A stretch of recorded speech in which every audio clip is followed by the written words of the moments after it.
అందరికీ నమస్తే అండి. నేరం జరగడం ప్రభుత్వాల తప్పు కాదు. ఏ పుట్టలో ఏ పాము ఉంటుందో, ఏ మనిషిలో ఎటువంటి వికృత బుద్ధి ఉంటుందో, నేర ప్రవృత్తి ఉంటుందో ఎవరు మాత్రం కనిపెట్టగలరు? అయితే నేరం జరిగిన తర్వాత ప్రభుత్వం స్పందించిన తీరు, పోలీసులు స్పందించిన తీరు, వ్యవస్థలు పనిచేసిన తీరు, నేరస్తుడికి తగిన శిక్ష సాధ్యమైనంత త్వరగా వేసిన తీరే ప్రభుత్వ పనితీరు కొలమానం. ఈ విషయం చాలా గుర్తుపెట్టుకోండి. నేను ఈ వీడియోలో కొన్ని ఇన్సిడెంట్లు చెప్తా. This is CBN mark rule అని చంద్రబాబు నాయుడు గారి అభిమానులు గర్వపడితే గర్వపడవచ్చు. సో ఈ బాధితులు, ఈ సంఘటనల వలన ఆ బాధిత కుటుంబాలు బాధపడుతున్నారు. ఆ బాధను ఎవరు తీర్చలేరు. కానీ నేరం జరిగిన తర్వాత చట్టానికి లోబడి, చట్టానికి దొరకకుండా, నోట్ మై వర్డ్స్, చట్టానికి లోబడి అండ్ చట్టానికి దొరకకుండా వాళ్ళకి పడుతున్న శిక్షలు ఇక్కడ చర్చనీయాంశం. అందుకే this is CBN mark rule. Chandrababu Naidu గారు అధికారంలో ఉన్నప్పుడు ఆయన తరచూ చెప్తుంటారు, నేరస్తుల గుండెల్లో రైళ్లు పరిగెత్తిస్తూ అంటారు. అంటే ఏంటి, అందరూ కామెడీగా తీసుకుంటారు. మీరు కొన్ని ఘటనలు, జరిగిన కొన్ని సంఘటనలు ఉదాహరణలుగా ఇప్పుడు ఒకసారి చూడండి. మొత్తం వీడియో మొత్తం చూసిన తర్వాత అరే నిజమే కదా, yes this is CBN mark rule అని అనిపిస్తుంది ఖచ్చితంగా. మీకు నిన్న మదనపల్లిలో జరిగిన ఘటన ఒక ఉదాహరణ అయితే దాని గురించి మళ్ళీ మాట్లాడదాం. 2015 జూన్ 17వ తేదీ చంద్రబాబు నాయుడు గారు అప్పుడు రాష్ట్రంలో సీఎం. ఏలూరులో ఒక ఘటన జరిగింది. వాడి పేరు సురేష్. వాడికి ఒక దుకాణం ఉంది. ఆ దుకాణంలోకి 7 ఏళ్ల బాలిక కోడిగుడ్లు కొనడానికి వెళ్ళింది. ఏలూరు దగ్గరలోని మాదేపల్లి అనే గ్రామంలో ఈ ఘటన జరిగింది. కోడిగుడ్లు కొనడానికి వెళ్ళిన బాలిక మీద ఆ సురేష్ అనే వ్యక్తి దారుణానికి ఒడిగట్టాడు. ఆ బాలిక మరణించింది. సో ఈ నేరంతో ఆ సురేష్ అనేవాడి మీద స్థానికులు విపరీతంగా కోపంతో రగిలిపోయారు. ఏలూరు రోడ్లన్నీ కూడా దిగ్బంధం చేశారు. రోడ్లెక్కి ధర్నా చేశారు, గొడవ చేశారు, వాడిని మాకు అప్పగించండి, వాడిని మాకు అప్పగించండి అని. పోలీసులు ఒత్తిడిలోకి వెళ్ళిపోయారు. అప్పటికే పోలీసులు ఆ సురేష్ అనే వ్యక్తిని అరెస్ట్ చేశారు. కానీ చట్టానికి అప్పగించాలా, న్యాయస్థానానికి అప్పగించాలా? చట్ట ప్రకారం, న్యాయస్థానం ప్రకారం, రాజ్యాంగం ప్రకారం న్యాయస్థానంలో అతను ప్రవేశపెట్టాలి. న్యాయస్థానం విధించే శిక్షకు కట్టుబడి ఉండాలి. ఈ నేరాన్ని మొత్తం పోలీసులు రుజువు చేయాలి. ఈలోగా గ్రామస్తులందరూ ధర్నా చేస్తున్నారు, వాడిని మాకు అప్పచెప్పండి అని. చట్టానికి దొరకకుండా, చట్టానికి తెలియకుండా, చట్టానికి సంబంధం లేకుండా పోలీసులు తమ పని తాను కానిచ్చేశారు. నేరస్తుడు గ్రామస్తులకు చిక్కాడు. చిక్కి రైల్వే పట్టాల మీద విగత జీవి అయ్యాడు. ఆ ఘటన అలా ముగిసింది. 2015 జూన్లో జరిగింది ఈ ఘటన. అక్కడికి 3 ఏళ్ల వ్యవధిలో 2018 మే నెలలో ఒక ఘటన జరిగింది. పల్నాడు జిల్లా గురజాల నియోజకవర్గం దాచేపల్లిలో. అక్కడ సుబ్బయ్య అనే ఒక 62 ఏళ్ల వ్యక్తి, ఆయన రిక్షా తొక్కుతూ ఉంటాడు, ఒంటరిగానే ఉంటాడు. 9 ఏళ్ల బాలిక మీద కన్నేశాడు. 9 ఏళ్ల బాలిక మీద అఘాయిత్యం చేశాడు. రాష్ట్రం మొత్తం దద్దరిల్లింది. రాష్ట్రం మొత్తం సంచలనం అయిపోయింది. ఒక్కసారిగా ప్రభుత్వం డిఫెన్స్లోకి వెళ్ళిపోయింది. సో పోలీసులు ఒత్తిడిలోకి వెళ్ళిపోయారు. అప్పుడు కూడా చంద్రబాబు గారే సీఎం. ఆ ఘటన జరిగిన 3 రోజుల తర్వాత సుబ్బారావు, ఆ సుబ్బయ్య అనే వ్యక్తి చెట్టుకు వేలాడాడు. సో ఈ ఘటన అందరికీ తెలిసే ఉంటుంది. కాలం మారింది. 2024లో మళ్ళీ కూటమి ప్రభుత్వం వచ్చింది.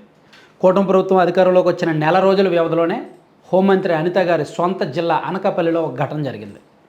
14 సంవత్సరాల బాలిక మీద ఈ బోడెబొత్తిన సురేష్ అనే వ్యక్తి కన్నేశాడు, అఘాయిత్యం చేశాడు, అఘాయిత్యానికి పాల్పడి ఆ బాలికను లేకుండా చేశాడు.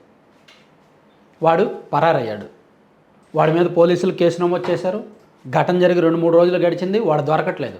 పోలీసులు వెతుకుతూనే ఉన్నారు. వాడి గురించి సోషల్ మీడియాలో ప్రకటన ఇచ్చారు. వాడి ఆచూకీ తెలిపిన వారికి రివార్డు కూడా ఇస్తామని చెప్పారు.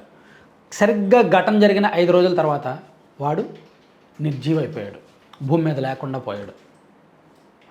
సో ఈ ఘటన కూడా అందరికీ తెలిసే ఉంటుంది. ఇది 2024 జూలైలో జరిగింది. చంద్రబాబు గారే సీఎం. నిరుడు 2025 అక్టోబర్ నెలలో ఒక ఘటన జరిగింది. ఈ ఘటన అందరికీ గుర్తుండే ఉంటుంది. తునిలో నారాయణరావు అనే ఒక వ్యక్తి, తెలుగుదేశం పార్టీ వాడే అతను, నేను టీడీపీ అని చెప్పుకొని ఒక బాలికను 8వ తరగతి చదువుతున్న బాలికను ఒక తోటలోకి తీసుకువెళ్ళి లైంగిక దాడి చేయకపోయాడు. అది స్థానికంగా ఒక వ్యక్తి చూసి దాన్ని వీడియో తీసి సోషల్ మీడియాలో వైరల్ చేశాడు. సో ఆ నారాయణరావు అనే వ్యక్తి మీద కేసు నమోదు చేశారు పోలీసులు, పోక్సో కేసు నమోదు చేశారు. ఆ ఘటన జరిగిన 2 రోజుల వ్యవధిలో నారాయణరావు చెరువులో దూకేశాడు.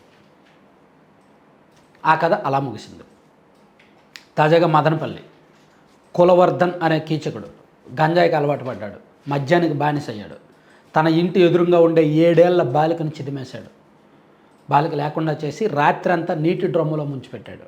సో ఈ ఘటన రాష్ట్ర వ్యాప్తంగా సంచలనమైంది. వాడిని పట్టుకొని శిక్షించాలి అని చెప్పి మదనపల్లె రోడ్లన్నీ కూడా దద్దరిల్లాయి. ఆ బాధిత కుటుంబ సభ్యులకు బాసటగా మదనపల్లెలో పట్టణ వాసులందరూ కూడా రోడ్డెక్కారు, ధర్నా చేశారు, ఆందోళన చేశారు. వాడిని మాకు అప్పచెప్పండి అని, కులవర్ధన్ని మాకు అప్పచెప్పండి, మేమే శిక్షిస్తామని. ప్రభుత్వం మళ్ళీ ఒత్తిడిలోకి వెళ్ళిపోయింది. ఈలోగా విపక్ష మీడియాలు గొంతెత్తుతున్నాయి. సో దీంతో ఈరోజు ఉదయం వచ్చిన వార్త ఏంటి? సో అతను చెరువులో నిర్జీవిగా మారాడు. ఈ 5 సంఘటనలే కాదు, కొంచెం డెప్త్గా స్టడీ చేస్తే మరో 10-15 సంఘటనలు ఇటువంటివే ఉంటాయి. అంటే నేరం చేసిన వాడి జీవితం అర్ధంతరంగా ముగుస్తోంది. వాడు చట్టానికి దొరకట్లేదు, న్యాయస్థానం వరకు కేసు వెళ్ళట్లేదు. నిజానికి మన దేశంలో ఉన్న ఈ చట్టాలు, ఈ న్యాయస్థానాలను బట్టి ఇటువంటి కేసుల్లో నిందితులు కోర్టులో ప్రవేశపెట్టాలి, కోర్టు వాళ్ళకి రిమాండ్ విధిస్తుంది. ఆ తర్వాత పోలీసులు ఆ కేసు ఇన్వెస్టిగేట్ చేయాలి, ఛార్జ్షీట్లు వేయాలి. ఆ ఛార్జ్షీట్లలో పేర్కొన్న అంశాలకు ఆధారాలు ఇవ్వాలి. ఆధారాలు ఎక్కడ ఇవ్వకపోయినా, సాక్ష్యం లేకపోయినా, ఆధారం లేకపోయినా, లింకు లేకపోయినా కోర్టులు నమ్మవు. పొరపాటున కేసు ఇన్వెస్టిగేషన్లో ఏ చిన్న మిస్టేక్ జరిగినా వాడు నిరపరాధిగా బయటకు వస్తాడు. అది సొసైటీకి చాలా ప్రమాదం. అందుకే వాడు తప్పు చేశాడు అని జనం నమ్మిన తర్వాత, సమాజం నమ్మిన తర్వాత, పోలీసులు నమ్మిన తర్వాత, ప్రభుత్వం నమ్మిన తర్వాత ఇంకా చట్టానికి కళ్ళు గప్పుతున్నారు. వాళ్ళ పని వాళ్ళు చేస్తున్నారు. నేను ఇక్కడ ప్రభుత్వాలు పోలీసులు ఇన్వాల్వ్ అయ్యాయో లేదో నేను చెప్పట్లా. చట్టానికి దొరకకుండా ఇన్సిడెంట్స్ జరుగుతున్నాయి అంతే, చట్టానికైతే దొరకట్లా. So this is CBN mark rule. మనకి 2020లో జరిగిన దిశ ఘటన అందరికీ గుర్తుండే ఉంటుంది. ఆ ఘటన జరిగిన తర్వాత 2 రోజుల తర్వాత వాళ్ళందరినీ పోలీసులు ఏం చేశారో అందరం చూసాం. సో అది ఒక రకమైన ట్రెండ్ కావచ్చు. అది దేశవ్యాప్తంగా సంచలనం సృష్టించింది. పోలీసులు అలా చేశారు, ఇలా చేశారని చెప్పుకున్నారు. కానీ ఆ తర్వాత పోలీసులు హ్యూమన్ రైట్స్ వాళ్ళకి సమాధానం చెప్పుకోవాల్సి వచ్చింది, న్యాయస్థానాలకు సమాధానం చెప్పుకోవాల్సి వచ్చింది. కానీ ఇక్కడ మదనపల్లి ఘటన కావచ్చు, దాచేపల్లి ఘటన కావచ్చు, అనకాపల్లి ఘటన కావచ్చు, తుని ఘటన కావచ్చు, ఏలూరు ఘటన కావచ్చు, ఇటువంటి మరో 10-12 ఘటనలు కావచ్చు, పోలీసులు ఎవరికి సమాధానం చెప్పుకోకర్లా. నిందితులు అలా చేశారు, పోలీస్కి కూడా దొరకకుండా వాళ్ళే చేశారు. అలా సింపుల్గా చెప్పుకోవచ్చు. So this is CBN mark rule. అంటే ఘటన జరిగిన తర్వాత ఆర్డర్స్ అంత సీరియస్గా ఉంటాయి, పోలీసుల మీద ఒత్తిడి అంత సీరియస్గా ఉంటుంది. పోలీసులు కూడా భయపడతారు. ఎక్కడైనా ఘటన జరిగిందంటే అమ్మో పైనుంచి ఒత్తిళ్ళు వస్తాయి. ఎందుకంటే మీడియా ఒకప్పుడు ఉన్నట్లేదు, ఇప్పుడు మీడియా అసలు ఆగట్లా. వరుస పెట్టి పోలీసుల మీద ఎక్కిపెట్టి రాసేస్తున్నారు. ఏమైంది, ఇంకా ఏమైంది, 24 గంటలు జరిగింది ఇంకా పట్టుకోలేదా అని.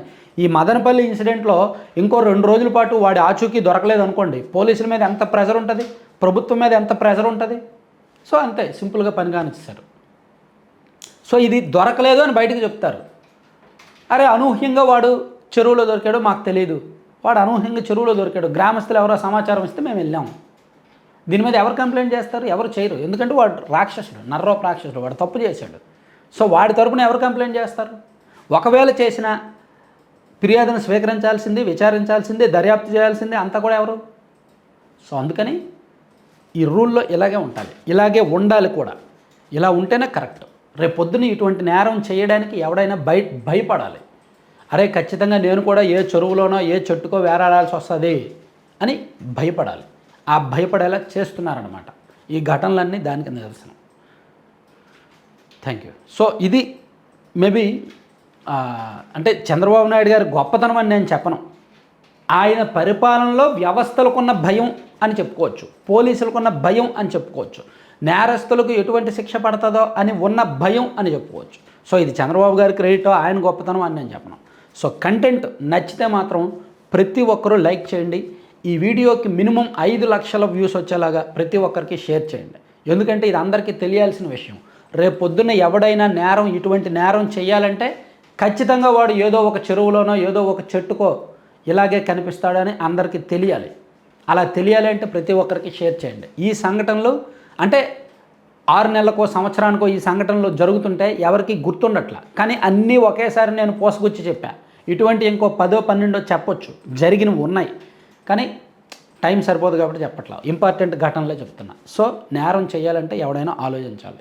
సో ఈ వీడియోని అందరికీ షేర్ చేయండి, మ్యాక్సిమం వ్యూస్ వచ్చేలా చేయండి, లైక్ చేయండి. అండ్ కొత్త వాళ్ళు ఎవరైనా వీడియో చూస్తుంటే సబ్స్క్రైబ్ చేసుకోండి. Thank you.